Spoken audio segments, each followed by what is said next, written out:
Volvimos con más noticiero y ahora los voy a dejar con una nota de un programa que se transmite acá por Punto Cero que se llama Panorama Político. Ustedes entran al mismo link que están utilizando para visualizar este noticiero en vivo los martes a las 18 horas y van a encontrar a los chicos de Panorama Político. En este caso el video es con Rocío Araoz, ambientalista, y Lisandro, uy, qué apellido difícil, Teskiewicz, auditor general de Cava.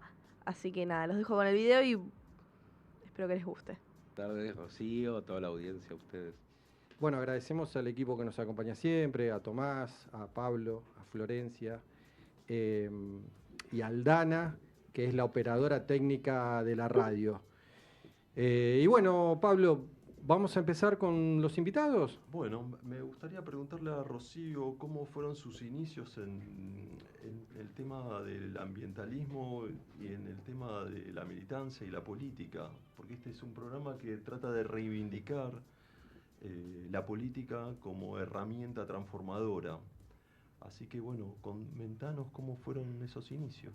Bueno, soy ingeniera industrial y yo empecé trabajando en la industria y voy a confesar que era la industria justamente petrolera. Ah, bueno. Y mi intención de empezar a trabajar en la industria petrolera era justamente con un objetivo de modificar la forma que teníamos, ¿no? de consumo. Y en mis primeros pasos por esta industria me pasó que tenía sugerencias para hacer en temas ambientales. Sí. Y las primeras sugerencias que hice sobre algunos indicadores, la respuesta de la persona que era mi jefe en ese momento me dijo que él no había pedido mi opinión y que si él necesitaba mi opinión me la iba a pedir.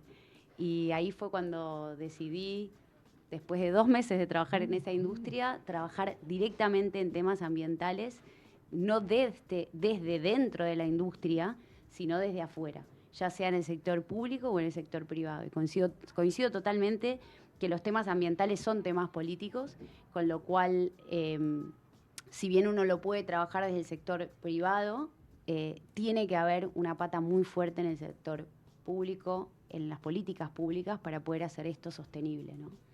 Las industrias petroleras tienen un marco regulatorio en cuanto a sus extracciones, su extracción, su comercialización. Las mismas empresas también tienen dentro de sus equipos personal que vela por esas cuestiones ambientales. Contanos un poco cómo trabajan desde adentro y cómo trabajan desde afuera, desde el Estado y, bueno, y también las organizaciones ambientales, que Sí. tienen otro rol, ¿no? La verdad es que en el sector público todo se rige por normas, por obligaciones, ¿no? Como que todos los equipos que están trabajando en temas ambientales es para cumplir las normas y las leyes que hay de temas ambientales. Hoy por hoy, la palabra sustentabilidad y sostenibilidad son palabras que hoy suman desde el punto de vista de marketing, con lo cual las empresas suman a sus áreas de trabajo la sostenibilidad o sustentabilidad, pero lamentablemente, si uno se interioriza un poco más en cómo se forman estos equipos, vienen del área del marketing y de la comunicación, con lo cual esa sostenibilidad no termina siendo 100% genuina, sino como es una forma de comunicar. Claro. Y siempre uno ve como del sector privado, digamos, la cuestión de cómo lo ejecutan, pero yo creo realmente que la transformación tiene que venir por un tema de hábito de consumo, ¿no? Como somos los consumidores los responsables de esa transformación. Y mientras que nosotros como consumidores no seamos conscientes de que seguimos consumiendo cosas, está bien, más sustentables. Hoy se venden cosas ya hechas de materiales reciclados, pero el tema es, ¿necesito consumir eso? ¿Sigo necesitando? O sea, necesito seguir comprando. Entonces, mientras que esos hábitos de consumo no se modifiquen, las industrias van a seguir haciendo lo que están haciendo y lo que están acostumbrados a hacer hace muchísimos años. Tengo una pregunta que tiene que ver con esto de las perforaciones que hay en la plataforma continental frente a Mar del Plata, que quieren sacar petróleo de ahí. Sí. ¿Cómo lo tenemos que ver los que no sabemos nada? Lo tenemos que ver como algo muy grave, muy grave. Realmente, en primer lugar, porque a nivel internacional ya se habla de una descarbonización absoluta, ¿no? Como ya sabemos que tenemos que dejar de depender de los combustibles fósiles como el petróleo. Eso ya es un hecho. Entonces, el hecho de seguir extrayendo petróleo ya es algo que deberíamos tener descartado por completo. Hoy hay alternativas y tenemos que agarrarnos de esas alternativas. De hecho, ya ni siquiera se habla de una descarbonización y de hacer cómo esa descarbonización sea lo más ambientalmente amigable posible. Digo, no reemplazar el petróleo por algo que termina necesitando de extracción de minerales de la misma forma que se extrae el petróleo, ¿no? Entonces, tratar de hacerlo de lo más ambientalmente amigable, lo más amigable posible frente a temas ambientales. Ahora, que encima se busque en plataformas submarinas, ya habla de un nivel de inconsciencia completo, ¿no? Porque, digamos, sabemos que los océanos son las fuentes de oxígeno, es lo que mantiene vida, y si nosotros eliminamos la biodiversidad que hay abajo del mar, ya se sabe que se pierde la vida en el planeta, con lo cual no hay una forma responsable de hacer eso, no existe una forma responsable. ¿Te parece? Vamos a cambiar un poquito de tema y volvemos enseguida, pero, Sí, quiero pero volver. te voy a preguntar en qué venimos avanzando en materia ambiental, cuáles son esas energías renovables que sí vienen creciendo y demás. Pero vamos a hablar un poquito con Lisandro. Lisandro, contanos. Podemos intentar seguir con el tema, es interesante. Sí, vamos a volver. Bueno, como decía Pablo, este programa Panorama Político, Palermo Online, busca reivindicar a la política como aquella herramienta de transformación social. Es la herramienta institucional a través de los partidos políticos, a través del sistema democrático, entendiendo también que hay una clase política muy defenestrada, muy devaluada, y que claramente se necesita un recambio de conductas o de personas. Necesitamos más y mejor política, no hay que matar a la herramienta. Eso es lo que creemos en el programa. Y en ese sentido buscamos que quienes nos están mirando y nos están escuchando conozcan a las personas, más allá del famoso cassette, ¿no? Entonces, preguntarte, Lisandro, ¿cómo fue que te decidiste iniciarte en el mundo de la política, en la militancia partidaria o en la función pública? ¿Qué fue ese suceso? ¿Fue un proceso? Es difícil decir, fue básicamente un proceso. Lo primero es, me encanta el nombre del programa, y la concepción. La idea de poder invitar a un funcionario elegido por la legislatura, por el bloque opositor, en mi caso, que además yo soy uno de los apoderados del Partido Justicialista de la Ciudad de Buenos Aires. O sea, si se quiere, a mí la fórmula clase política tanto no me gusta, pero si se quiere, lo más tradicional de la política, ¿no? Uno de los apoderados de uno de los partidos más grandes de la ciudad, que es funcionario público por elección del Parlamento, con una militante ambientalista, y poder pensar que la política va más allá de lo partidario y demás, me parece una concepción muy buena. Esto que decían, esta reivindicación de la política como el hecho público, como la transformación. La verdad que en mi caso yo vengo de una familia con mucha tradición política. Mis padres fueron militantes políticos, ellos no peronistas, comunistas ambos. Mi abuelo fue militante comunista, estuvo preso y demás. Vengo de una familia con mucha tradición política. Empecé a militar apenas entré en el secundario. Yo entré a la secundaria en el año 1988. En ese año fue lo que conocemos como la Gran Marcha Blanca. Fue un año que comenzó con una gran huelga docente que hizo que las clases empezaran en el mes de abril. Yo entraba al secundario, todo nuestro primer bimestre consistía en que íbamos al mediodía a la escuela, donde había asambleas, y los docentes nos contaban si seguía o no seguía el paro. Acá muy cerca. Yo fui a la Avellaneda, Muy así bien. que sí, muy cerquita de esta radio. Y nosotros todos los días después de esa asamblea nos movilizábamos con los chicos hacia Palacio Pisurno, donde en aquella época los colegios secundarios dependían del Ministerio de Educación de la Nación. Claro. Ahí empecé a ingresar en la militancia estudiantil, en el Centro de Estudiantes. Hacia final de ese año que hubo elección en el Centro de Estudiantes, fui candidato a una secretaría y empecé a militar ahí. y ya no dejé más. Milité en las campañas políticas, después estuve en el Frente Grande, con el kirchnerismo me reconcilié con el peronismo y nos acercamos a esto, y hoy estoy en una estructura partidaria. Pero siempre es de esa concepción, desde la concepción que la política, la cosa política es la cosa pública y es la herramienta que tenemos para sumar y construir. Yo recién la escuchaba, Rocío, cuando mencionaba esto de los consumidores y de cómo consumimos y cómo lo pensamos.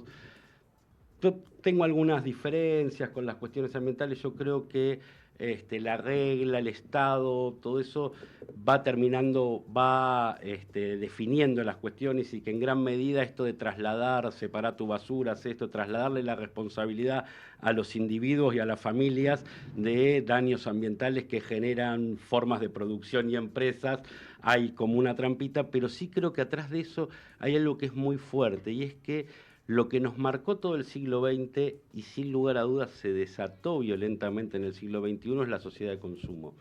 Nosotros vivimos en una sociedad donde las personas valen, crecen, se reproducen de acuerdo a su capacidad de consumo. De hecho, desde el progresismo y desde muchos lugares de aquellos que defendemos los derechos generales y demás, muchas veces lo que defendemos es el acceso a consumo de determinados sectores excluidos, etcétera, etcétera, y tenemos nuestra vida organizada alrededor del consumo.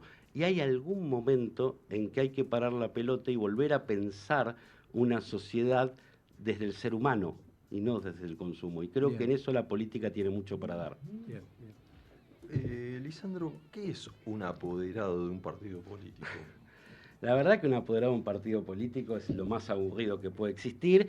Somos las personas que nos dedicamos a juntar papelitos y ver cuántos afiliados tiene, si tenemos los avales necesarios para participar de una elección y a representar al partido ante el Poder Judicial. Yo siempre digo, uno, al menos creo que mi generación, creo que en general los que nos dedicamos, los que hacemos política, tendemos a pensarnos más como militantes que como políticos, ¿no? Creo que eso es parte de lo que uno trata en terapia, ¿no? Cuando te empiezan a decir algún pariente, no, porque vos sos político, y decís, no, yo milito ideas, tengo ideas, creo en cosas que hay que transformar del mundo y trato de organizarme para transformarlas. Bueno, eso es cierto que a un poco más de 40 años ininterrumpidos de democracia, empieza a ser una actividad, ya empezó hace mucho, sí. Es una actividad conforme y redonda, donde hay gente que se profesionaliza. La verdad que uno lo que siente es que es el rol que le toca y desde donde aporta. Digo, yo además de ser auditor general de la ciudad y apoderar un partido político, digo, milito en una unidad básica en Boedo, en un centro cultural en Villa Pueyrredón, digo, uno intenta construir desde los lugares donde está la fuerza necesaria para desarrollar ideas de cómo creemos que debe transformarse la sociedad, ¿no? Bien. Bueno, mencionabas que sos auditor en la ciudad de Buenos Aires. Vos sabés que hay como una sensación en la sociedad de que el Estado administra los recursos de tal o cual manera, con críticas o con aplausos, pero que no hay mucho control sobre cómo administra los funcionarios de todas las jurisdicciones en general, ¿no? Que no hay mucho control y que no es muy transparente. Yo que fui funcionario, sé que hay control interno, control externo y también están los pedidos de informes y por último la vía judicial, ¿no? Contanos sin nombre y apellido primero, después si querés vamos a caso, por supuesto. Sin nombre y apellido, tu rol, un poco en ese contexto de cómo se controla la administración pública. Sí. Ahora está muy de moda hablar del control, se está en el debate político general el hablar de las auditorías. La verdad que los que estamos en auditorías, en algunos otros distritos del país, en tribunales de cuentas, nos pone muy contentos que finalmente se hable de lo que nosotros hacemos. Yo siempre digo, medio en serio, medio en broma, que cuando yo empecé a militar en la década del 80, lo único que conocíamos de control era el fiscal Molinas. Nadie que tenga menos de 50 años como tengo yo sabe de qué estoy hablando, pero el fiscal Molinas era el fiscal de investigaciones administrativas, que era la figura que en aquel momento se encargaba de tareas que hoy están divididas en un montón de organismos, oficina anticorrupción y demás, porque era una persona muy mediática y hacía muy públicas sus denuncias. Pero hay distintos modelos de control, muchos modelos de control. El de auditorías es uno. Hay otro que está más extendido en otros distritos del país, que es el de tribunales de cuenta, ¿no? Y hay muchas formas de control. El modelo de auditorías es un modelo que llegó a la Argentina en la década del 90 con la reforma neoliberal del Estado, con la Constitución Nacional del 94, con la Constitución de la Ciudad del 96, donde empezaba a pensarse un Estado que dejara de hacer las cosas por mano propia, que el Estado dejara de tener trabajadores que cortaban las ramas y contratar empresas que hicieran el arbolado público, que dejara de tener trabajadores que bachearan las calles y contratar empresas que hicieran el bacheo. Entonces dejaba de tomarse una forma de control que teníamos antes, que era la rendición de cuentas, y que era que cada funcionario que tenía una tarea a cargo tenía un presupuesto, y cuando terminaba su función tenía que rendir las cuentas de en qué había gastado la plata. Si la había gastado bien, le decían muchas gracias; si la había gastado mal, depende cuán mal lo hubiera gastado, o la tenía que devolver o le iniciaban una causa por algún hecho de corrupción, ¿no? Ese era el esquema Tribunal de Cuentas. El esquema auditoría se piensa para otro modelo de Estado, para un modelo de Estado donde concesiona, licita, contrata, y las actividades las realizan empresas privadas. Entonces ahí se divide el control en dos controles: el control interno, como bien decías, el control interno que lo hace la sindicatura. En la Nación es la SIGEN, en la ciudad es la SIGEVA, ¿no? Que son funcionarios designados por el gobernante, ¿no? Que lo que hacen es controlar que todos los funcionarios de ministro para abajo hagan las cosas de acuerdo a lo que la ley manda y no hagan cosas por fuera de lo que la ley manda. Y el control externo lo hace la auditoría, que es un órgano colegiado. Somos 7 auditores que representamos a todos los bloques que tienen representación parlamentaria de manera proporcional. Hay algunos auditores designados por el oficialismo, por el PRO, por el radicalismo, por la coalición cívica, algunos auditores que somos designados por la oposición. Y nosotros lo que hacemos es, primero, posteriormente, cuando terminan los años, analizamos cómo fue el año pasado. Y lo analizamos por muestreo. Es decir, de todas las cosas que hizo el gobierno de la ciudad el año pasado, elegimos, hacemos un muestreo, algunos temas, en general aquellos que tuvieron más impacto económico o social y demás, y vamos a averiguar cómo se utilizaron los recursos y cómo se utilizó el presupuesto en esas cosas. De nuestros informes, nosotros muchas veces cuando yo hablo con gente te preguntan, nos piensan a nosotros como investigadores de corrupción. La verdad que no es lo que hacemos. Nosotros lo que analizamos es cómo se ejecuta el presupuesto y cómo se desarrollan las políticas públicas. Y hacemos informes que señalan desvíos, tanto de dinero como de legalidad, cosas que la tenía que hacer un funcionario y las hizo otro, etcétera, etcétera. Señala desvíos y se los informa.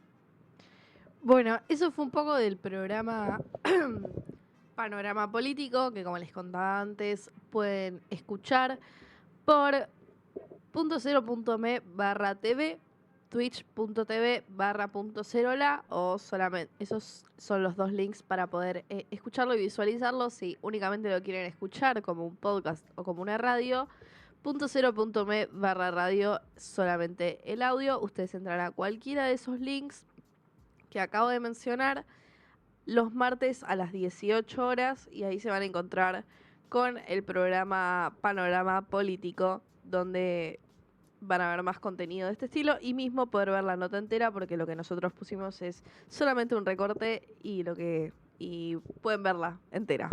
Ahora vamos a cambiar de tema y vamos a hablar de la NBA, porque está del otro lado José Tripodero. Hola José, ¿cómo estás? ¿Qué tal, Lara? ¿Cómo estás? Muy buenos días. ¿Cómo les va? Buenos días. Bueno, ¿qué estuvo pasando en el mundo de la NBA? Yo ya estoy muy adentro, Ah, bueno, espectacular. Bueno, estuvo pasando de todo. no estuvo pasando de todo, pero vamos a hacer de cuenta que estuvo pasando de todo. Bueno, porque acaba de empezar, sí, Claro, va claro. apenas un par de semanas, entonces eh, todavía los equipos están haciendo como el warm-up, ¿no? Un poquito de calentamiento, pero sí, ya uno empieza a ver ciertas tendencias, sobre todo porque hay algunos equipos que se están ahí como cortando solos y hay otros equipos que les está costando empezar, por el contrario, ¿no? Si querés empezamos con algunas noticias, algo de Dale. lo que hablamos ya la semana pasada acerca del hijo de LeBron James, Bronny James, que, Ujú.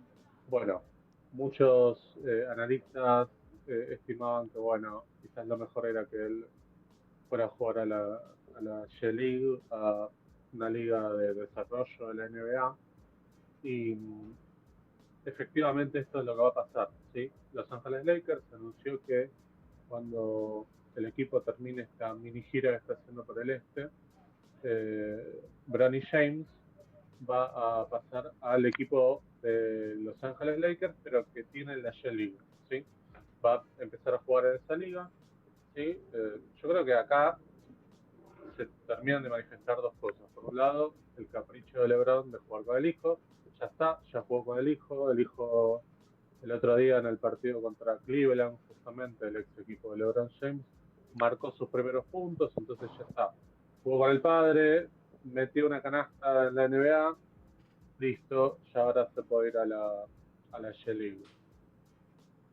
Y Bronny James dijo que no estaba para nada frustrado, sino que lo veía como una oportunidad para crecer, que bueno, que va a tratar de terminar de formarse ahí, ¿sí? En estas palabras uno puede entender que quizás también hubo un apuro por parte de su padre para llevarlo a la NBA, pero que bueno, va a terminar de formarse en el equipo que tiene los Lakers en la G-League para tratar de volver a la NBA eventualmente, ¿sí? Ujú. Condiciones tiene, como dijimos, pero no está para jugar en la NBA. Claramente no está para ocupar un lugar. Además, los equipos en la NBA tienen un máximo de 15 jugadores dentro de las plantillas, es decir, no pueden tener la cantidad de jugadores que quieren, como un equipo de fútbol, por ejemplo. Claro. Entonces, es un lugar que lo podría estar ocupando un jugador que quizás sí tiene las cualidades para estar. Además, es un equipo como Los Ángeles Lakers que tiene como siempre una obligación de estar lo más alto posible y darle el lugar a un jugador como Bronny James, que es muy joven, insistimos, condiciones tiene, pero no está para estar ahí. Bien. Por otro lado, hoy se va a estar disputando el juego de México, así le dicen en la NBA, el partido que se juega habitualmente en suelo mexicano, en Ciudad de México. Hoy van a estar jugando Miami Heat frente a Washington Wizards. Es un evento bastante importante desde hace ya algunos años porque la NBA, en esta idea de expandirse globalmente, se pone en juego partidos en diferentes lugares del mundo, juegos que no son amistosos, sino que son juegos que tienen validez dentro de la liga, ¿sí? Es decir, es por los puntos, como se suele decir en el fútbol. Eh, y México es una plaza muy importante, ¿sí? Más allá de que no estamos viendo jugadores mexicanos en la NBA, pero dentro de lo que es el aspecto del público, el público en México sigue mucho la NBA. En los últimos años también el fútbol americano, es decir, se expandió exponencialmente la NBA. Y siempre en México los equipos que van a disputar ese partido son equipos que están cerca geográficamente, ¿no? Entonces vos tenés un Miami, tenés San Antonio, en este caso Washington, que está un poquito más lejos. Nunca vas a ver no sé, un Portland que está como en el noroeste de los Estados Unidos o Toronto, pero son juegos que además tienen como esa efervescencia latina también, bueno, de darle otro color a la NBA. La NBA también tiene partidos en París, sí, los Juegos de París, que están más cerca de principios de año. desde hace ya 2 o 3 años más o menos, Francia también es una plaza muy importante dentro de la NBA. De hecho, en la temporada actual, Francia es el país con más jugadores en la NBA que es Estados Unidos, ¿no? Y claramente ya hay un dominio por parte de los franceses dentro de lo que es el básquet FIBA, y cada vez tienen más inserción dentro de lo que es la NBA. Bueno, Francia fue el finalista, que bueno, perdió con Estados Unidos la final de los Juegos Olímpicos en básquet, pero Francia está claramente para mantenerse durante un buen tiempo porque tiene una gran base de jugadores en la NBA. El año pasado el pick número 1 fue Víctor Wembanyama, el jugador de San Antonio, el jugador más alto de la liga, con 2,22 m, y bueno, y se sumaron otros jugadores también esta temporada. Si querés te cuento un poquito cómo viene la clasificación. Dale. ¿Sí? De las conferencias. Como dijimos, esto todavía está en ciernes, ¿no? Cleveland es el invicto por el lado del este, ganó sus 5 partidos, ganó tanto como visitante como en condición de local. Sí, por ejemplo, esta semana tuvo un partido bastante duro contra los New York Knicks, pero en el último cuarto sacaron ese estirpe de equipo que claramente pretende hacer algo más que estar ahí bordeando los lugares altos, sino que quizás Cleveland pueda llegar a ambicionar una final de conferencia. Por debajo están los actuales campeones, Boston, que ganaron 4 y perdieron 1 nomás. Después, bueno, Chicago, Orlando, Nueva York, Miami, Charlotte y Washington, esos son los primeros 8. Y por el lado del oeste tenemos a Oklahoma, que está invicto, ganó los 4 partidos que jugó. Por debajo está Phoenix, que ganó un juego muy importante frente a Los Ángeles Lakers a principios de la semana, con un gran último cuarto de Devin Booker, que terminó con 33 puntos. Golden State, que para mí me sorprende porque yo pensé que, igual, insisto, es muy temprano, pero Golden State, que creía que iba a ser más una temporada de transición, está bien en lo alto, ganó 4, perdió 1 nada más. Y por debajo Houston, Los Ángeles Lakers, Dallas Mavericks, Minnesota y Sacramento, los primeros 8. Partidos para ver hoy, te digo, así un par para tener en cuenta que pueden estar buenos. El de Los Ángeles Lakers con Toronto a las 20:30, me parece un lindo partido. Y por el otro lado, justamente hablaba de Cleveland. Bueno, Cleveland frente a Orlando Magic a las 20 horas, son 2 partidos que se pueden ver, que me parece que van a estar buenos. Perdón, yo dije el Juego de México hoy, no, es mañana a las 22:30. ¿Sí? Mañana a las 22:30, Miami Heat frente a Washington Wizards en Ciudad de México, el juego habitual de Latinoamérica de la NBA de esta temporada. Buenísimo. Bueno, muchas gracias, José. Gracias a vos, Lara, que tengas un buen fin de semana y un saludo para todos. Chau, Y te esperamos la semana que viene chau.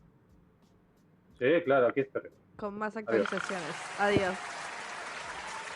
Bueno, ese fue José Tripodero sobre la NBA. Y ahora, antes de ir a un pequeño corte, les voy a contar un poco sobre cómo está el día de hoy. Porque todavía es temprano en la mañana, hay mucha gente que todavía no salió de la casa, afortunadamente. Y quiere saber, ¿se abriga, no se abriga? Bueno, en este momento en la ciudad autónoma de Buenos Aires están haciendo 25 grados. Se pronostica que va a haber lluvia a la noche y mañana, así que bueno, nada, por ahora no es una preocupación, pero ya para mañana ténganlo en cuenta. Mañana también se realiza la Marcha del Orgullo en Argentina, así que bueno, si van a asistir, tengo entendido que por lluvia no se va a cancelar, pero salgan con paraguas por las dudas. Ahora sí, los voy a dejar con un corte, una canción y volvemos con más Noticero.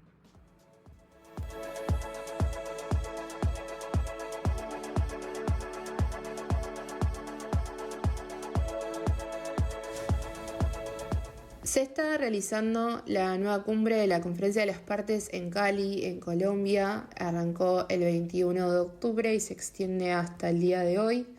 El país, Argentina, está participando, ¿sí?, a través de su representante, que es la subsecretaria de Ambiente, Ana Lamas, quien realizó algunas declaraciones en relación a todo lo que se le está pidiendo a los países que puedan discutir. Volvió a defender la subsecretaria la postura del gobierno frente al cambio climático, y lo que dice es que no es justo que en este contexto se impongan restricciones comerciales bajo el pretexto de proteger ecosistemas forestales en países emergentes. La subsecretaria también cuestionó los planteos de lo que se está discutiendo en esta conferencia. Dijo que la gestión climática es un tema de mercado y el presidente Javier Milei lo entiende bien. También se mostró bastante alineada con el discurso que tiene el gobierno y puntualmente el presidente en contra de la Agenda 2030, porque dijo que tiene objetivos que nadie puede cuestionar, pero las metas que se pusieron tienen mucha burocracia y el presidente no está de acuerdo y obviamente por eso se corre de esa situación. Dice que Argentina no va a realizar canje por naturaleza porque genera más inflación. En paralelo, esta conferencia lo que está haciendo es insistir en lograr uno de los objetivos que se habían puesto, que es obviamente tomar acciones en contra del cambio climático. Puntualmente, Inger Andersen, que es la directora del NUMA, del Programa de Naciones Unidas para el Medio Ambiente, lo que dijo fue que se necesita una movilización mundial a una escala y a un ritmo nunca vistos, una movilización que comience ahora mismo. De lo contrario, el objetivo de no alcanzar el 1,5 grados también pronto morirá. La policía de la ciudad de Buenos Aires detuvo en la madrugada de este viernes a Georgina Orellano, secretaria general de la Asociación de Mujeres Meretrices de Argentina, en el marco de la detención de una trabajadora sexual trans. De acuerdo a lo que informaron desde la asociación, Georgina intervino en un procedimiento en el cual estaban violentando a una compañera trans y para contener la situación la suben al patrullero para que calme y acompañe a la compañera Brenda Miranda, intervenida en las calles Avenida Garay y Salta, según informaron a través de la publicación de AMAR. Todo esto se llevó a cabo en medio de un operativo sumamente violento donde hubo golpes y maltrataron a las compañeras. Georgina Orellana estuvo acompañada además por la legisladora porteña Victoria Montenegro, la diputada Natalia Saracho y los abogados del Ministerio Público de Defensa. Cabe destacar que Georgina y Daniela continúan detenidas actualmente y por eso distintas organizaciones feministas y en defensa de derechos humanos están convocando a una movilización en una audiencia para exigir la liberación inmediata que va a tener el transcurso del día de hoy, 1 de noviembre, en la alcaldía número 9 de la comuna 15 de Chacarita, ubicada en Guzmán 396, frente al Parque de los Andes.